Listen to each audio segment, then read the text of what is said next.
What's next? What events are coming up next, and which projects? Well, what's next is that we're playing.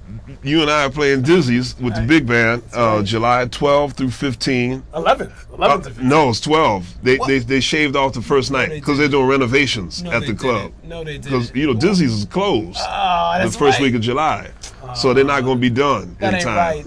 right. But the brand is still the same. Oh, okay, all right. See, that's what he cared about.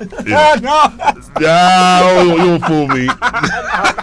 No, but it'll be July 12th through 15 at Dizzy's. Come on through. And then, let's see, I'm going back to Aspen, not for the, unfortunately, they had to stop doing the educational portion, the summer camp. They're hoping that they can get the funds back so they can start it up again next year. But I am going out there to do a gig with my small group with Inside Straight. Mm-hmm. And then I'm taking my trio. Great young musicians, yeah. A lot of bad cats came out of that Aspen program, you know. I mean, Inside Straight. Straight. Thank you. Yeah, those bad young cats in your group. You know? Yeah. Well, I can't remember exactly because I think most groups have reserves. It's like a starting five. Either somebody gets hurt, you gotta send in a reserve, or you gotta sit this guy down because he's tired of sending a reserve. So Inside Straight has reserves. Oh, okay. So I don't know which five are actually going to be on the Aspen guy. I got to go back and look at my notes. But it might be the young cats. It might be the veterans. The veterans. Okay. And then after that, I'm taking my trio with Christian Sands and Ulysses Owens Jr. We're going to the Red Sea Jazz Festival in Israel. Okay. And most of August, I'm going to be working with my wife, Melissa Walker's Jazz House Kids Summer Camp. Okay. That'll be the first 2 weeks of August in Montclair, New Jersey. That's right. And Newport Jazz Festival, Inside Straight. And then in September, I go to Japan with Makoto Ozoni and Jeff Tane Watts. We're going to do a 3-week Japanese tour. And just kind of a bunch of different things throughout the rest of the year. And then from mid-November through the first part of December, I'll be back on tour with Chick Corea. Yeah. Ooh, trio. Okay. With Brian Blade playing drums. Yeah. Wow, killing. And talk about your first film score, am I right? Yes. That was a dream come true much earlier than I expected it to. Well, I think it was long overdue, brother. Oh, you're very sweet on that, man. Absolutely. Seriously, thank you. I had always hoped, the way I kind of perceived my own career arc was that once it got to that part, I would kind of focus on film scoring and television scoring and things like that. But I got this call, man. You talk about a surprise. The great Epatha Merkerson, Lieutenant Van Buren from Law and Order and Lackawanna Blues, all these wonderful projects she's done all through the years. She's a huge jazz fan. Yes. And I didn't know she was that deep into the music. I got to tell you how I met her. I don't know if you ever knew a woman named Mary Polly. Mary Polly? No, I didn't. Mary Polly, she was like the grandma of jazz. Okay.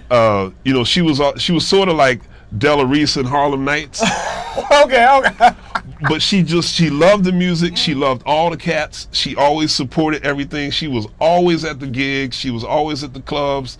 She'd show up at these big festivals, and everybody just loved her. Yep. So I met Epatha at Miss Polly's funeral. Wow. Oh, wow. And so I go to Miss Polly's funeral. I'm sitting there with Jeff Tane Watts, and I went, "Hey man, yo man, what's up, yo?" And he said, "Yeah, it's this girl from Law and Order." And I went over there and I introduced myself, and I was like, you have no idea what a thrill this. Because I'm a Law and Order. Yeah. I'm not a fan. I'm a historian at this point because I can say I've seen every episode of all 21 seasons of Law and Order, the original Law and Order. Wow. And so when meeting her was like meeting, a big jazz legend, And she says, "Oh, Mr. McBride, I've been one of your biggest fans for the longest time. I got Sci-Fi, I got Family Affair." She started naming all these CDs, and I was like, "Whoa!" And so we got to be friends. And then at the end of last year, she called and said she's working on her first film, first documentary film, and she wanted me to write the music for the film. And I thought, man, this is heavy. Not only do I get to score my first film, but it's for her. Yes. You know what I mean? Somebody I've loved and respected so much as an actor, and I'm thinking I better do this right, you know, because I really want to make sure she gets exactly what she wants. And the film is called The Contradictions of Fair Hope, and it chronicles the story of this benevolent society in Alabama. And that's all I'm going to say about it. It's a heavy, heavy, heavy story. It's won a bunch of awards already at the Pan-African Film Festival. The Newark Film Festival won the Paul Robeson Award. Oh, okay. And just keep an eye on it. The Contradictions of Fair Hope.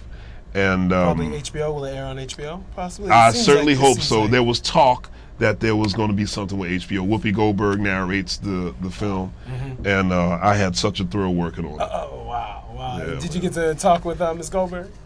Not yet. Okay, the film was actually already done. Already done. Okay, yeah. Okay.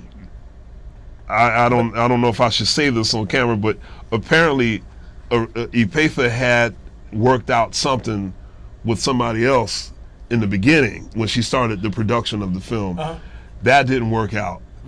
And so at the last minute she called and she says, you know, can you hook the music up? I said, I'd be honored. When do you need it? And like 2 weeks. I was like, all right, I can do this, no problem. So I'm just glad it worked out, because it was during a period when I had some time at home. And I could just focus on it. Wow. It was like wintertime? It was in December. Okay, yep. Wow. So your holiday season was kind of a little stressful. Wow, but Christian, I mean, we could talk. Oh, we can have 9-10 parters, you know, this show. But I want to have you on again. Well, Brother Isles, I'm amazed at all the stuff you do, man. You know, now see, I came to know you as a trumpet player. But then I found out what a big sports freak you are. And then the show, I was just like, what else you got up your sleeve, man? I'm looking forward to seeing what else is up there. Oh, no, I appreciate it. And you got it, man. It's a pleasure to have you, Brother Mister. Thank you, my man. Absolutely. Thank and you. that's one of the names of the tunes on, That's right. On The Good Feeling. And once again, thank you all for watching So Much to Talk About. My name is Nabaté Isles, and I'll be back next week with more coverage, more interviews, and more viewpoints. Thank you very much for watching. Take care.